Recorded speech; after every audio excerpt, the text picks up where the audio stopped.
Good morning. Hindi ko alam kung nataon lang o natapat. Nung nag-122 tayo, lahat sila nag-122 na. Ang pinakamaluwag na area ng depensa ng 122 is itong under. Yung ilalim na yan. Both side. Both side. Salamat nga pala dito sa coach board na pinahiram sa atin. Ngayon, eto ha. Tignan mong maigi. Ivan, kung sino man yung magpo-point guard. Pinakamabilis. Team, once na makita nyo itong ganitong depensa, ayoko na lahat kayo pupwesto agad. Okay? How to run? This one. First, call a pick. Double pick. Bakit? Kasi hindi naman yan naangat ng sagad. Okay. Pag nag-call ng double pick ang point guard, tawid. Ngayon, nandiyan na yung 3. Automatic. Tama. Maiwasan mo naman yan. Or hindi ka lalapit yan hanggang dyan. AJ. Oras na tumawid na yan, automatic 5. Nandito ka na ha. Or even kahit si 4. Kailangan nandiyan ka na.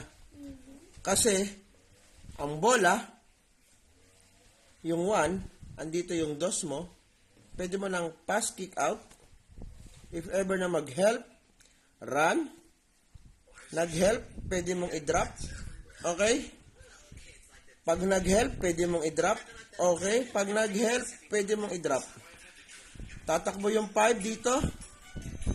Pag may nag-help ulit, pwede mong i-drop.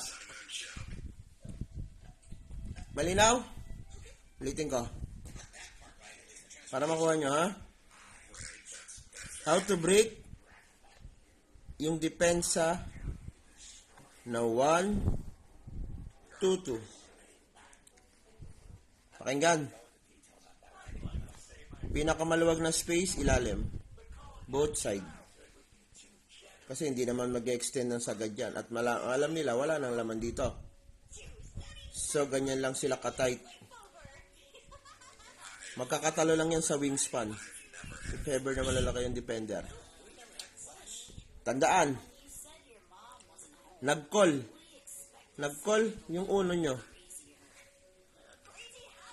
Double pick. Watch. Double pick. Tawid.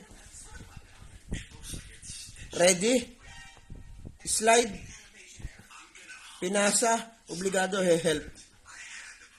Run.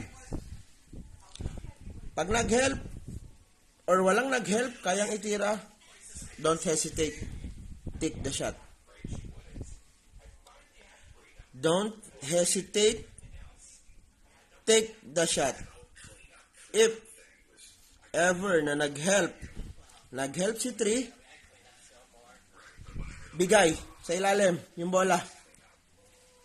If ever na nag-close to, 1. Ito yung uno nyo. Tama.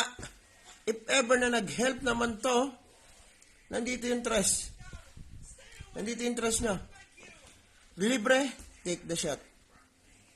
Okay? If ever na nag-help to, run, slide yung bola sa ilalim, board. Kuha. Ayos.